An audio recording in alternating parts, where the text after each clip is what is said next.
All right, welcome everyone to Story Cafe Podcast. My name is Adriana, and I'm your host, and I'm super excited today because we're going to be doing a podcast on friendship, and in particular, friendship in your 40s.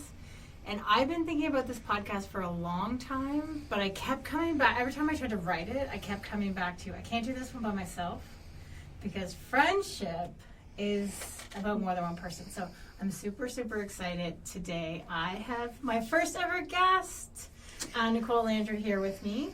And her and I are going to have a conversation about friendship. And she really wanted us to start with a quote. So we're going to start with this quote.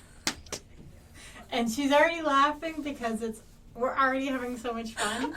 So I will say, I think you should get ready, because there's probably going to be some laughter during this podcast. But that's the whole point, is to have fun. Can't make eye contact with you. You'll be able to. We'll get into the vibe of this. We'll get it's there. going to be awesome. Okay, so here's the quote we're going to start with. A friend is someone who knows the song in your heart and who can sing it back to you when you've forgotten the words.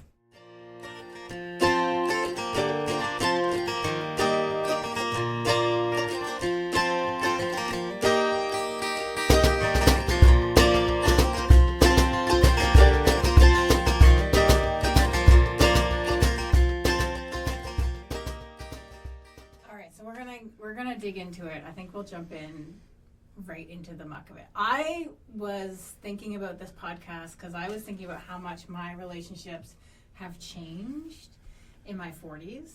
But when I think back to when I was a kid, how kind of weirdly intense friendships were, I'm so glad that my friendships aren't like that. So for me, when I think to like being like, I don't have a lot of memories of 8 and 9, but certainly like 12, 13, 14. Like I was constantly worried about doing the right thing, being the right person, not being enough, being too much. And I think that's changed a lot. Like, do you remember, Nicole, much about your friendships when you were a kid?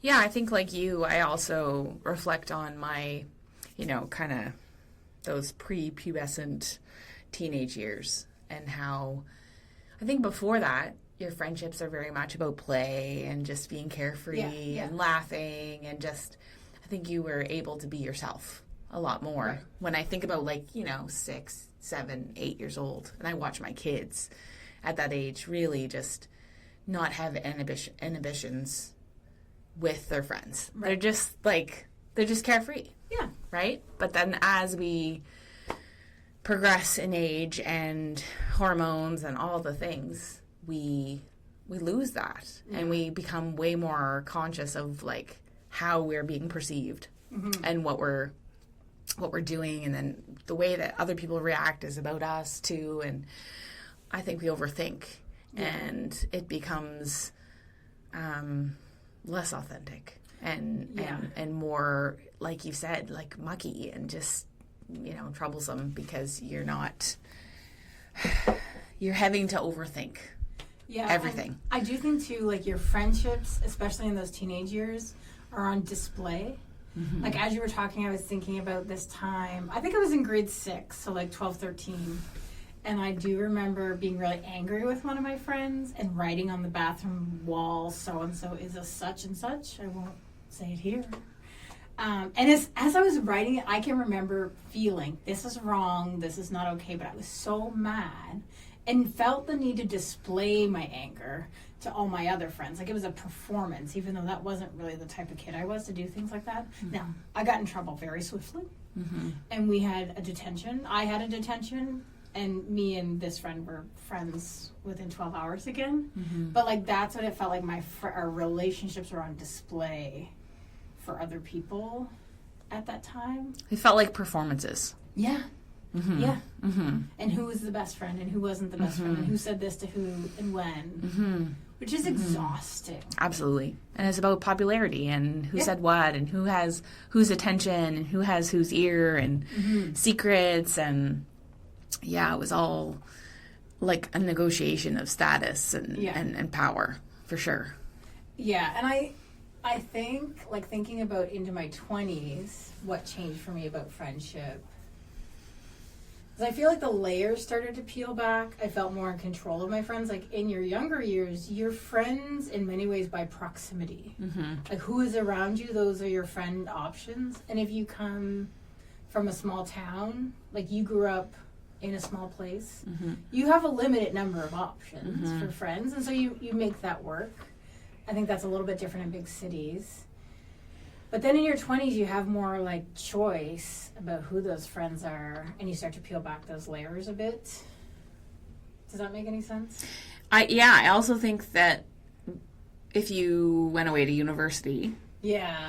you're in a dorm room Yeah. with other people, it's harder to filter, because Yeah. you'd literally be filtering 24/7, Yeah. right? Yeah. So people are going to witness your incongruencies, your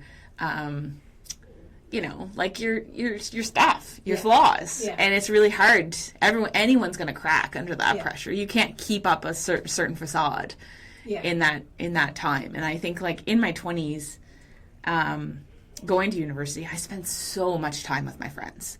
So much time. Like, sometimes you're in the same classes and you're at the cafeteria together and you're going here together, Right. and then you're partying at night together, and you're just, so, like, they're really witness to all your things. Mm-hmm. And so when you don't have people that you can trust, or you have to put on a certain performance, that, you can only keep that up for so long. Do you remember? I have a distinct memory of one, like, noticing or realizing that I got to pick my friends. Like, it seems like a weird thing to take notice of, but I remember being at a bus stop at St. Mary's, and there was a guy there that I went to high school with, and he was trying to talk to me, and we were not friends in high school. Mm-hmm. We never communicated in high school. And he wasn't, like, a bully or anything like that. Like, there wasn't anything like, but we weren't in the same friend circles. And I remember having this thought of, like, yeah, no, we're not friends now. And in some ways that was kind of petulant of me, like, kind of like teenager of me. But also it was this moment where I realized I get to pick. Mm-hmm. Like, I'm at this university, I have all kinds of different people. Mm-hmm. And that you get to, like, find your people, as opposed to just, these are the people around me, so these are the people I have. Mm-hmm. Do you have any, like, do you remember that I know I've said that to kids, like young people, when you get older, you're going to leave this high school and you're going to go off into the world and find your people. And that was the first kind of intro to that I had. Yeah, I feel like even in my 20s, it was sort of circumstantial who my friends were, right? Like, in a lot of ways, it was the people that were in my classes or in my dorm, or people that I worked with. Like, I worked a campus job at school, so it was like those people. And some of those friendships I still have, but a lot of them have, dissolved away over time. But yeah, I feel like as I got older, I realized, like, I can pursue people who I want to be my friend, like, I can see people and I can decide, like, I want to be that person's friend. And there's not this, I don't know, there's not this embarrassment of, like, it feels like, when you're in grade school and you're like, will you be my friend? Passing the note, yes or no. But unabashed, just to be like, I'm gonna pursue this person, and if they want to be my friend, and then great. It is funny though. We have a shared friend, and we've had this conversation with them about them wanting, like, meeting you and wanting to be your friend, but not knowing how to make that happen. There is a transition period, absolutely, where it's like, awkward. Where it's awkward. You're like, how do I ask this person to, like, hang out? Because you don't go up to them like you're 5 and say, do you want to be my friend? Mm-hmm. Right? You don't write that note. Mm-hmm. But there is that, like, how do you pursue someone? I feel much more comfortable with that now. Well, I think it's that we have a shared love for Brene Brown, and her awkward, brave, and kind saying is so true. Like, I try and live by that standard that, it's okay to be awkward. It's okay to, like, it's okay to embrace that and just be like, okay, I'm just going to put myself out here and say what I need to say and ask for what I want. And if it's not reciprocated, then that's going to feel like, okay, but, you live and let live. That makes sense. Yeah. I will say, sometimes you realize there are people that you vibe with, and you're not going to be friends with them, you're not going to hang out with them. I definitely think in the age I'm at now, I am more aware of, like, the people that come in and out of my life for different circumstances that I'm like, I would absolutely love to have that person in my life, but it's not going to work for them. It's not, and so you're okay with that, like, letting go. Whereas before I was, like, grabbing at, like, anyone. Like, there's a desperation, you know? Yeah. There's a desperation that's, when I think back on that, I'm like, oh, yeah, there were people in university for sure. And it's funny to think about, like, popularity in university, because it wasn't, like, there was such a population of people, of students, and yet there was still, like, this obvious, well, we both went to St. Mary's University, and, like, it was a huge jock. You were very involved in campus, right? Yeah, in campus life, for sure. I lived on campus for 2 years, yeah. And then you had a campus job. Yes, I had a campus job for most of my school, like, and I did a undergrad and master's, so I didn't do any of those things. I never lived on campus. I made some friends in my classes, but, like, when you say popularity, like, that doesn't even, like, ring a bell. Right. I was, like, in and out. Right. But you were in it. I was in it. Yeah. I was in it. And so, therefore, I think there were popular people. They were on the student council. They were, the frosh leaders, the jocks, and it is a big sports school. So there is a lot of, that. I remember the field hockey, like the girls' field hockey, like they were all really popular. And what does popular look like? Like, people just want to gravitate towards them? Yeah, I don't even know. Like, it seems silly to think of it now. Like, what was that? I think they just walked around the school with a confidence. Yeah. And I don't even know that it was, like, something they were aware of. I think they just had a confidence that I wanted to have. Yeah. And I wanted to claim. But I wasn't willing to claim it at the time. It's funny because, like, I think about high school, and I think about, well, who was popular in high school? And I don't think... I went to a fairly big high school, like, probably about between 1,000 and 1,200 people. Mm-hmm. And there were people that I perceived as popular, but later on in life realized they were just as insecure as everybody else. Mm-hmm. And that perception of popularity, I think, is what you just hit the nail on the head. Is that the right saying? One of those expressions. There's a hammer, a nail, and something got hit on the head. Is that perception of confidence. Mm-hmm. Like, they walked around, and I never felt that, so therefore... Mm-hmm. But I would run into people later from high school who had a totally different perception of me than I thought they did. Mm-hmm. In a positive way, like, not a negative way. Like, they saw me as being really confident, even though, like, I did not feel that way, which is really fascinating about popularity. I was very studious in university. Yeah. And I went out partying, but it always felt like the place that I was less comfortable. Right. It was the place that I let loose, and I would have a good time, but I was more comfortable being like that studious, like quiet, not too much attention drawn to me. But then I also admired, and like you said, I don't think it was the popularity of them. I think it was just their confidence in owning their power and their status.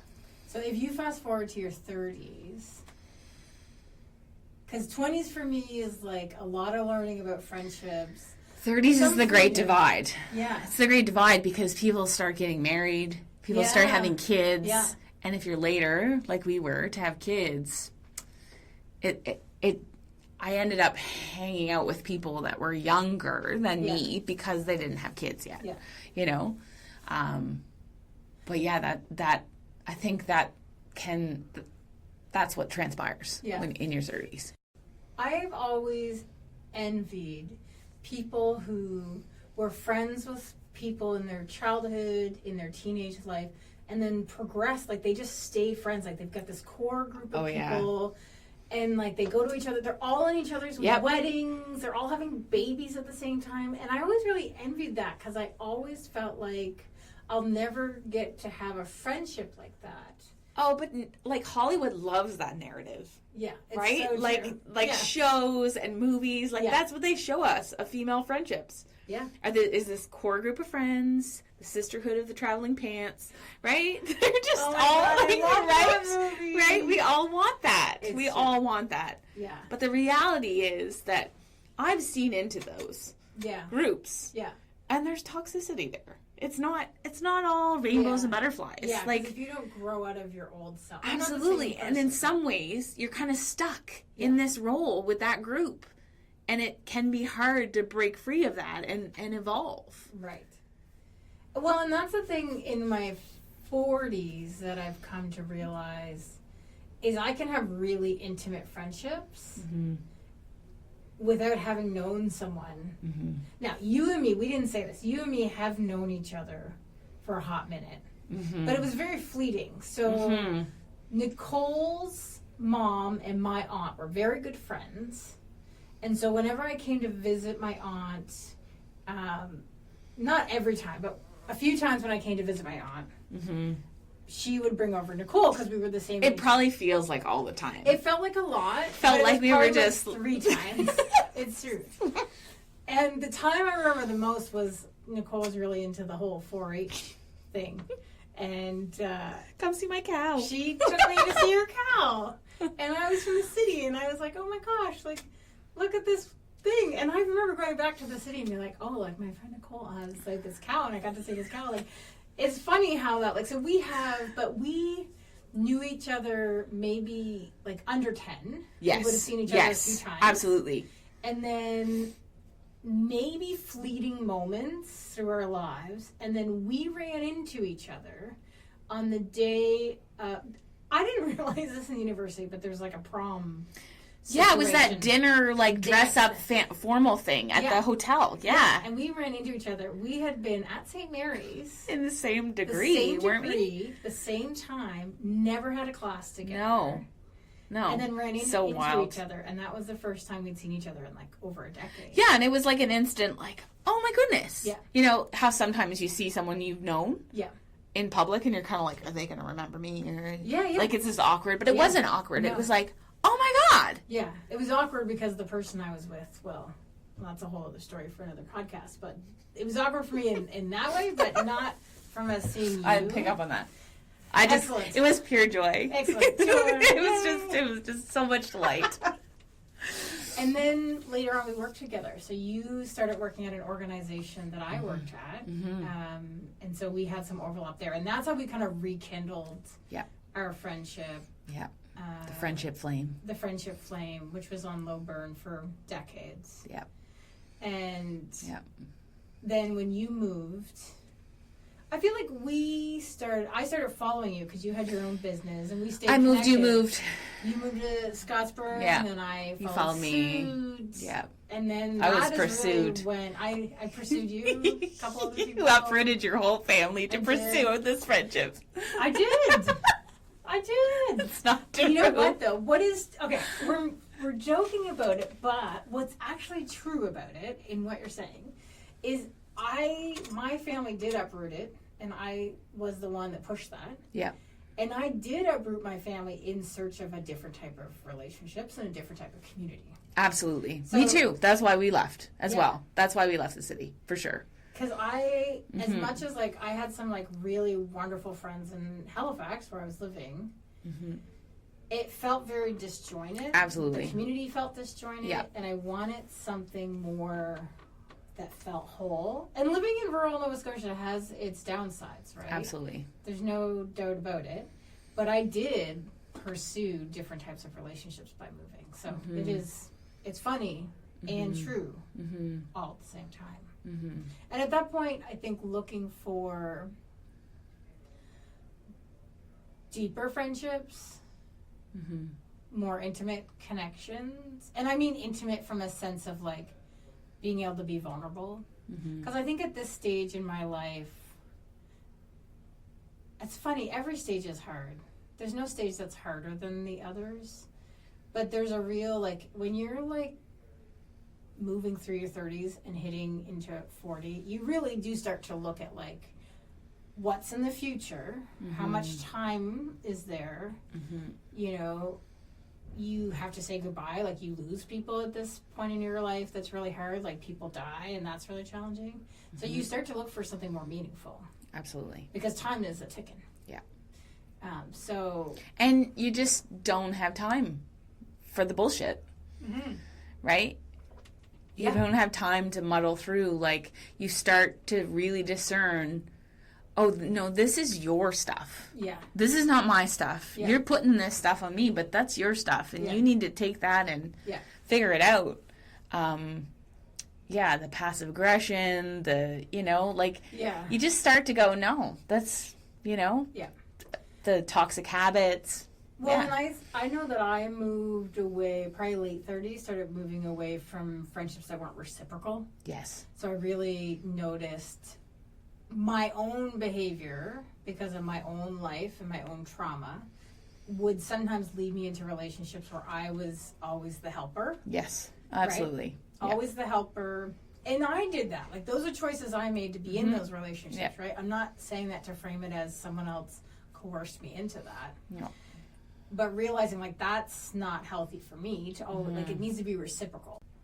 So, like, more recently, a couple months ago, we have a group chat, me, you, and this other person. And I put on there, like, and this is not like me because I don't often, like, say my vulnerabilities. But in the group chat, I was like, I think I'm drowning. I can attest to that. Yes. I put out there, like, I think I'm drowning right now. I'm sorry I haven't been in touch. Yeah. And even, like, as I wrote the message, like, I was teary-eyed and scared. But, like, I knew I needed to say this thing out loud. Yeah. And I don't know that I would have done that 10 years ago with friends. Like, I don't know that I would have been in a place until now, except for, like, my closest people who've, like, been there through all the things. It's so hard for me. And that's what I think has changed about my relationships now, is, like, they are more intimate. And there wasn't anything that you guys could do. No. All you can do is say, I see you, I hear you. Witness. Yep. Like, absolutely. There's no fixing. There's nothing that can be fixed about it. No. But that's one of my favorite parts of relationships at this stage and friendships is the, like... to drop in and be able to unload the weight. Yeah. Yeah. And know that, like... And we know, we both know that it's not our job to fix it for you, right? And we can't. Yeah.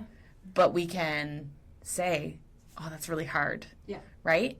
And we can say, like, is there anything we can do? And often it's no, right? Often it's no, because it's just, it's the parts of life that are the suffering, you know, that it's the highs and lows, and there's sometimes things that you just can't, you can just be there. Yeah. Be an ear. Yep. And know that, like, in that moment, when you're 15, if you don't call your friend in a couple days, they're going to think you did something wrong or they did something wrong. Like, it turns into something. And that's not true with my friendships at this age and stage. I feel like my friendships at this age and stage, because I intentionally choose to be in relationship with people, that it's reciprocal, that I can be vulnerable with. I have a friend who we've worked together in the past, and we've had moments together where we're just, the world is just too much, and we could just be vulnerable with each other. That's what I choose to do, more so than friendships where I'm always there for someone, and that never comes back. Because I do think in my younger days, like, that's what I did, is I chose those friendships. Absolutely. Yeah. I was thinking about just that, as you were saying all that, about witnessing each other's pain, and I think that is the beautiful thing about adult friendships, is that willingness to just be there with the person, and it's non-judgmental. I have gotten burned in those situations where it has been a me giving situation, and when I was in need, it was, the wall was put up, and it was like, no, I don't have space for your shit. I don't have I don't have time for this. And it was hurtful and it was hard. But it also taught me a really important lesson about, it being mutual and being reciprocal, and that sometimes you can be giving and giving and giving in a friendship, but it doesn't mean that you're going to get that back. Yeah. And so, it's like, fool me once. Right. Lessons learned. And what's interesting is, like, when you have those relationships, this is the thing I love about my relationships right now, is with that vulnerability comes, like, the joy, the laughter. Just because if you're shedding your layers, your masks, and all your things, then you also get to, like, laugh and have fun. Like, I laugh with my friends now more than probably I've ever done. Like, I can't, and I love it. Like, when life is hard, I'm going to do a whole podcast just on humor, because I think humor is such an important part of just getting through life. Is so important, and that's one of the things I love about relationships right now, is I get the vulnerability piece, but also just the laughter and fun. Oh, absolutely. Yeah. Especially, like, because adulting is so serious. All the time. Right? It's just, there's so much obligatory shit that you have to do. Can I say shit? I think we've already swore, so we're already going to be clicking the explicit box. So there's an explicit box. Let's be real. You can't have me on here and not have it explicit. True. It's fine. It's right? totally okay. Yeah. It's just serious. It's just like, and honestly, sometimes you can't write the stuff that happens. Yeah. In the run of a month. You're like, my car broke down, and then this happened, and then, like, a pipe burst in my house, and the dog had to go to an emergency, appointment at the vet, and this happened, and that. Like, it's just, it's never ending. Yeah. And if you don't have those friendships that you can drop into and laugh and be carefree, and I don't know, like, that's the flip side of it, right? Like, that's the joy piece. That's the highs of that, low.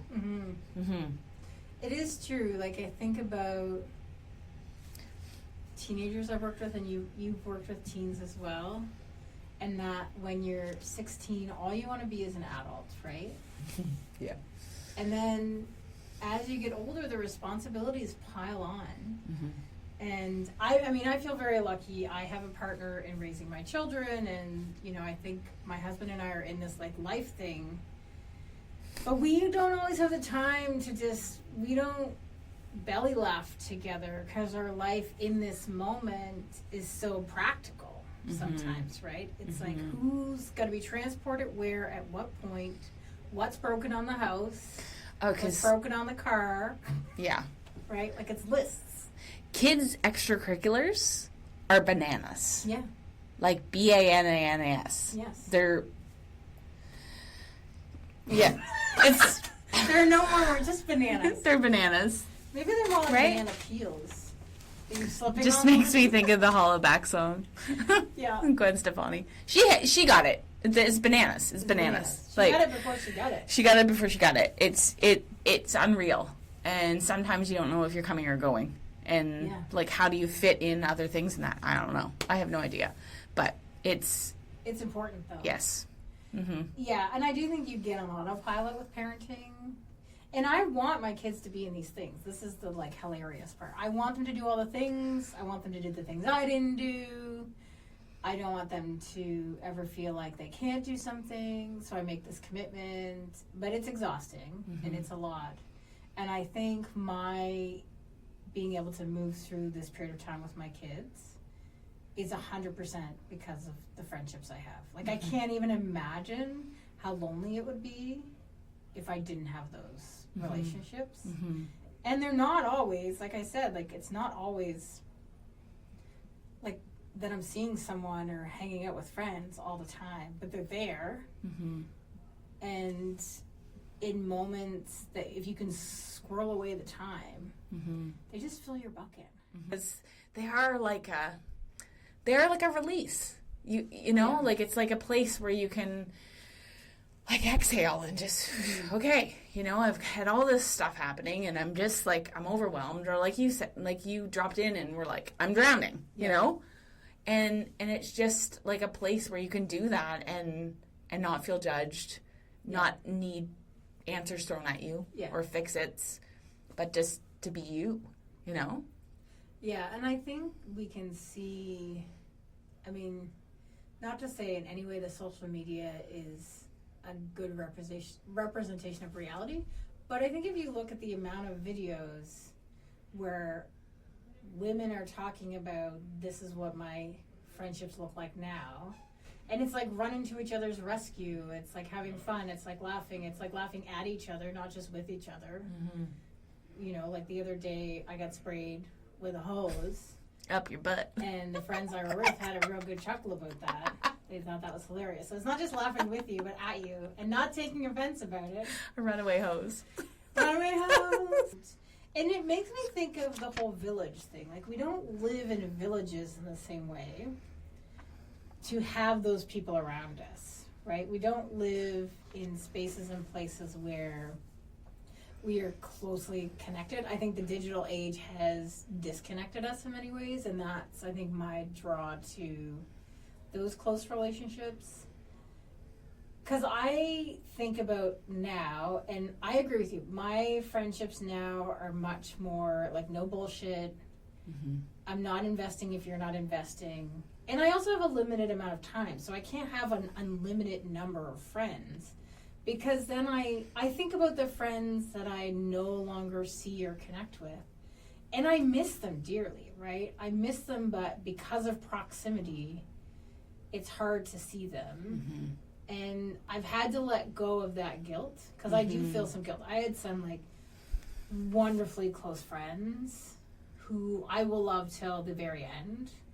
But when I moved, and I think about some of their relationships changed, or they had kids at a different stage, like, holy smokes, is it ever hard when your kids are at really different stages? Because I'm not in nap time anymore, and they're in nap time.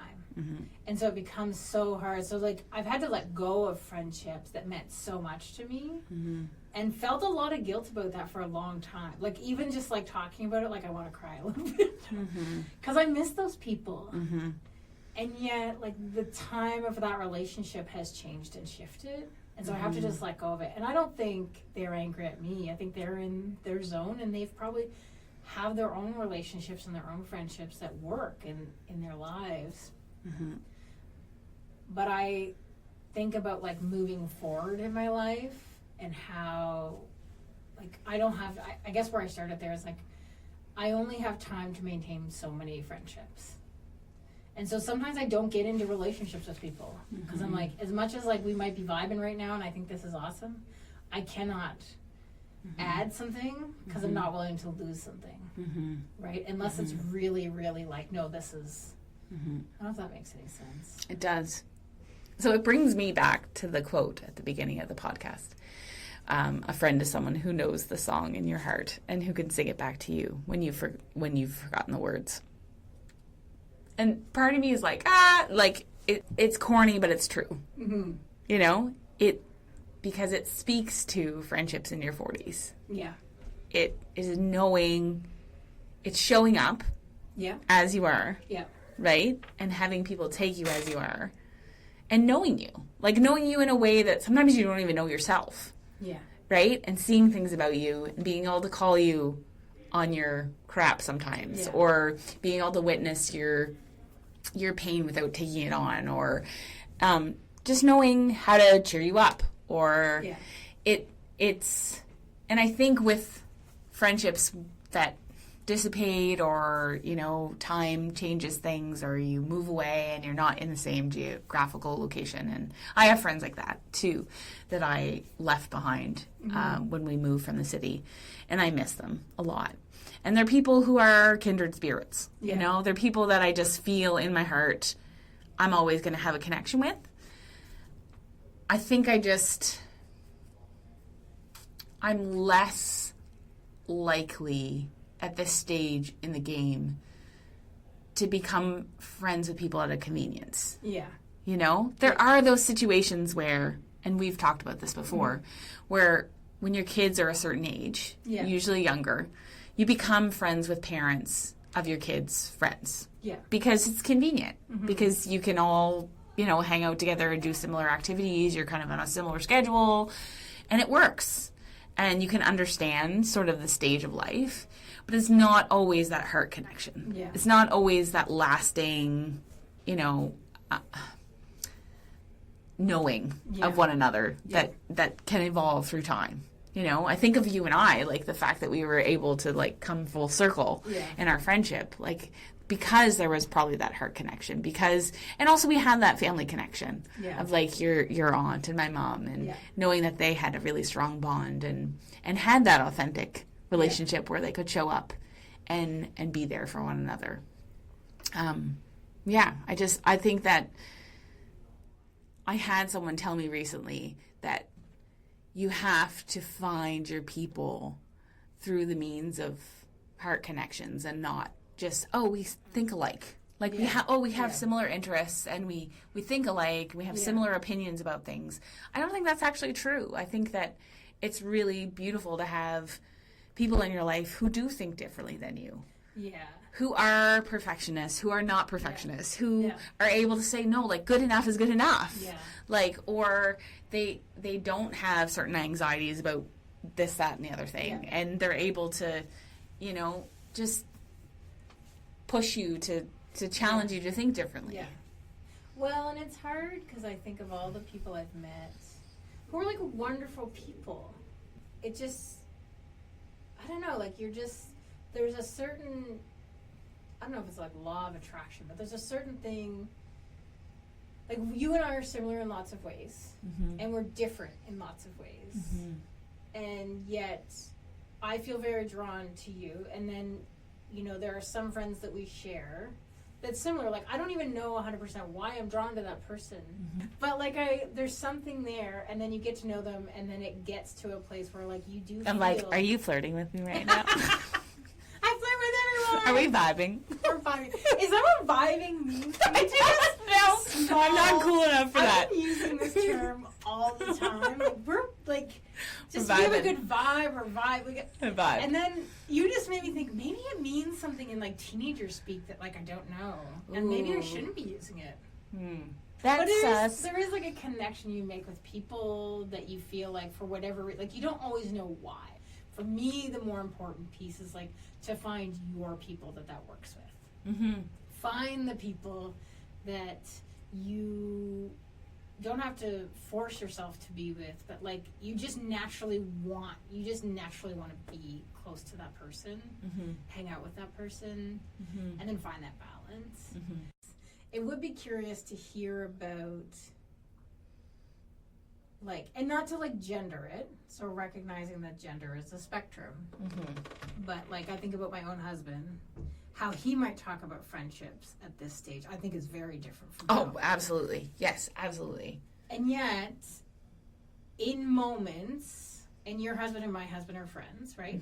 In moments where those folks come together, whether it's to play basketball or ping pong or whatever, those moments mean a lot to them. They don't organize them in the way that we do, and they don't, for lots of different reasons. But I do think it's different for different people at different stages, especially based on like how the universe has taught us that like women should behave or how men should behave. You know, and I love that we're unpacking that in the world around us. Like I love that we're starting to shift away from this dichotomy of gender. But I think it didn't get created in 10 years. It's not going to be uncreated in 10 years. So like in 100 years from now, it'll be interesting. Like, I see a huge difference between like our husbands demographic, like their generation, our generation, the men in this generation versus the men, their fathers, 100%, right? And what they're able to do and talk about and how they're able to exist is it's so much more like their feelings can enter into it. You know, their humanness is a lot more welcomed Yeah. than it used to be. Yeah. You know, like they can talk about the pressures of being, you know, a man and like what that feels like and what that, you know, and I think that also is beneficial to us, you know? 100%. Yeah. Yeah. Yeah. Yeah. And I mean, I want to say, like, I do think it's different, but I do think they have their own. But it is, like, when I think of, like, being in my 70s or 80s, I think that's probably a really scary period of time, I would guess. 60 to 80. Because, like, just like right now, like, I think transitions, right? Anytime you transition into a new stage, I find, like, there's, like, things that are lovely about it and then things that are really scary. But I hope that the trajectory of my friendships is they just get better. You know, more, I don't know that I would want more of anything. I guess that's a good question. Is there anything that I would want to be different about my friendships right now? Less time pressure, which is more about family than friendships. Like in 30 years. Like more time to spend with friends. Yeah. Right now, I feel like it's quantity or it's quality over quantity for sure, right? Like there's just in time and also in the number of friends you have. Like you said, like you just can't maintain a whole bunch of friendships. So that makes sense. But it's also like actually finding time. Like sometimes we'll go months without seeing each other. Yeah, I think this spring was like months. Right? So, and I mean, we live in the same community. Yeah. So, I mean, that's the reality of being at the stage in our lives is that sometimes it's just like you're just buried. You're just buried under all the things. And I know that when we do spend time together, I'm like, oh my goodness, why don't we do this all the time? Well, right? You're always trying to recreate things, right? I know. Like, we've had this wonderful time. It's perfectionism. How do we recreate it? We've got to do it again. This perfect moment. Yeah. Yeah. I do that too. I don't think that's just perfectionism. I think when you experience something that, when kids do it too. Yeah. You know, you have this amazing trip at the water park, and then they want to recreate it every year. And my daughter in particular, both my kids, but especially as like really big on tradition. Yeah. And you and I have tried to create traditions. Yes. Okay, well, we're going to do New Year's Eve, and we're going to make it a tradition. But some of that starts to, like, creep into just recreating this really wonderful moment. Yeah. And there's a bit of a letting go that I think over time happens. I don't know that I'm there, but I'd like to get there, which is like a letting go of trying to create wonderful moments and just trust that if you surround yourself with people and snacks, like really good snacks, food, then you'll create new moments, and they don't need to be the same. I don't think food was as important when I was younger. I think it was like this insecurity that you couldn't eat or something, like, or that you'd be judged. I want to eat this big dirty cheeseburger and fries, and what is, you know, this person going to think of that? Or I'm going to eat this whole bag of chips. Oh, fear of what other people think of you. Right? It's huge. In friendships that I had in my younger days. Now we get together and we shovel chips into our pie hole. And I don't even hesitate now to ask someone, what do you got for snacks? What do you got? I see you looking on top of my fridge. I look at all them chips. I don't know how you have all them chips all the time. How do you not eat them? I would just eat them all. I do eat them. And so I do think that is, you know, one of the things that shifts and changes about is like and I'd like to see that's something I would like to see in the future is less letting go of trying to create the moments and just trusting that they're going to happen. Laughter will happen no matter what if you are your authentic self. I'm just hell-bent on creating the container. Yeah. I love gathering people I love together and just like watching the magic. Because that's all it takes for me. There's just people that I love being in their presence. Yeah. You know, and you were one of those people. But I see sometimes I'm just like, yeah, okay, checkmate. Like, this is just the universe. This is just life right now. Yeah. This is just, it's, you know, someone's basement floods and, or someone's dad gets cancer and so, you know, and it's just like, oh, this is just not gonna, it's just not gonna happen right now. Yeah. And, it's disappointing, but it's what is right now in life. Yeah. Yeah. Any last words about 40's friendships? Or just friendships in general? Just checking your notes. She got some notes. This is how I'm the host of this podcast. This is going to be, we might cut this out, I don't know. But I'm the host of the podcast. I have no notes right now. I didn't even bring a slip of paper. Because I was like, it'll be fine. It'll work out. Which is the thing I talked about. I was nervous. I was nervous. And I'm here with a perfectionist. Self-proclaimed. But I also haven't really looked at my notes. So. Yeah. No. But it probably felt comfortable. It's, yeah. To have them there. It was like a security blanket. Yeah. Yeah. I guess my lasting words, sometimes in this podcast, I try to I get hyper-focused on what's the message, right? What am I, but at the end of the day, I think just find your people. Mm-hmm. If you're listening and you're in your 20s and 30s, just allow yourself to start to shed some of that stuff and find your people that you can just be 100% who you are. That is one thing I was saying to my husband recently, that this past year in particular, I feel more, it's been one of the hardest years I've had in a long time, emotionally, a lot of stuff, just a lot of feelings coming out, but I also feel more like myself than I ever have, in my work environment, in my home environment, and part of that I think is this podcast, that I've been putting myself out there. Damn right. On the podcast. It's amazing. And it's kind of freeing, right? So if you allow yourself to start, and if you show people who you are, and they don't want to be around that, that's okay. Yeah. You don't need to lose sleep about it. You just got to find the people that want to be around your crazy. Yeah. Right? I want to be around people who can laugh at me, with me, and hold my tears when, I'm probably not going to cry around my friends yet, but I'm going to get there. Someday I will cry. Someday I will cry around my friends. That's my future. I feel honored. I've seen your tears. I love it. But I think that's my biggest thing. And then I think about people who are in their 60s and 70s, and I look at the closeness of my husband's parents, friends, and I am always amazed. They have, my husband's parents have this close-knit group of people that are so phenomenal. It's kind of aspirational. They've been friends for a long time. And it is curious to watch those folks and how their relationships shift and change over time. But they found their people, I think, and they're all very different. It's to your point, they're not the same. So, I do have two things that come to mind, and they're both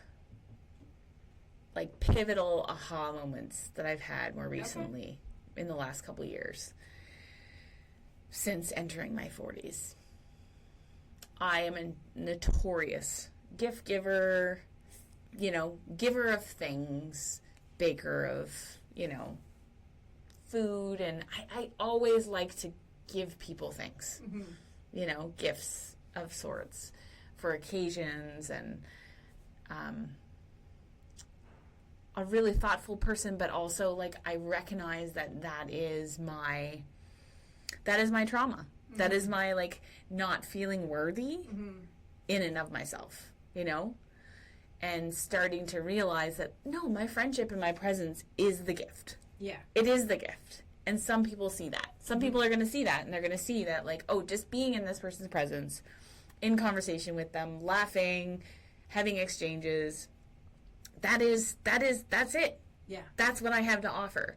It's not being thoughtful at every turn, and it's not showing up in this perfect way. It's just showing up as I am. Yeah. And allowing people to take me as I am. Yeah. And also the other part, and the mantra that I've been saying over and over to myself, is to let people be wrong about me.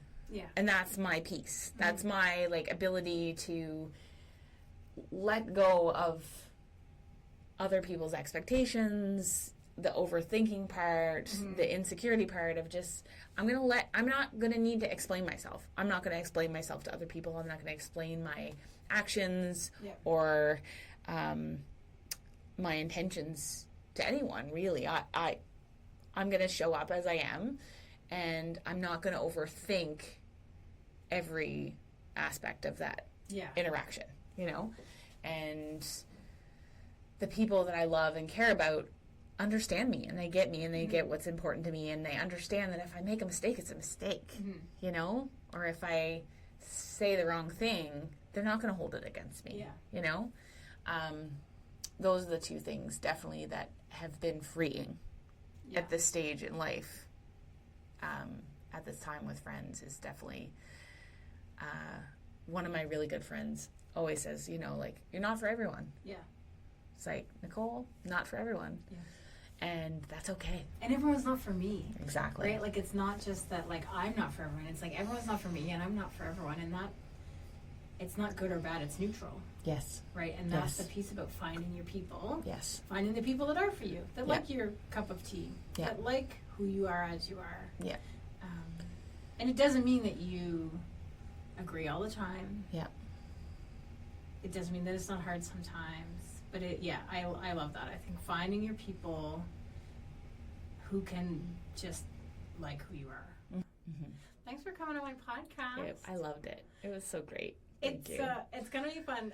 We're going to have to... Good luck editing. Well... Just saying. You know, we're like... I joked with a friend that this podcast is like a little bit like circa 1990s CBC. So... Yeah. It's going to have some flaws. Artisan. It's artisan. It's, you know... I don't know another word. We try to find bougie words sometimes to describe crunchy things. It's artisanal. Yeah. It's raw. It's raw. It's a raw, coming-of-age podcast. Coming of age. In the 40's. All I have to say, thank you. Boop, I hope that some of this stuff resonates with folks. I hope that if you have different opinions on friendships in your 40s. You keep them to yourself? No, you can let us know. We want to hear about it. If they're, be kind, though. It's not perfect. And I'm going to say things on here that people don't like or agree with. And, like, that's really fine. On my website, I have a place where you can, like, message. You know, like all websites do, contact, blah, blah, blah. Mm-hmm. But it's literally like, if you have a suggestion that's, like, helpful, let me know. Helpful. That's the key. If you have an opinion that is helpful, let me know. But if you have an opinion or thoughts that are, like, not helpful at all, just keep them to yourself. You don't have to like it. Just like friendship and people, this podcast is not for everyone. Don't have to be harsh. And you don't be have harsh. To listen. Like, I totally get. There's lots of podcasts I've tried to listen to that I just can't. Like, they don't vibe with me. No, it's true. You need a vibe. So maybe for some folks, this episode vibed with you. You enjoyed it. I hope so. And I hope you enjoyed my very first ever guest on Story Cafe podcast. Bye for now. Bye.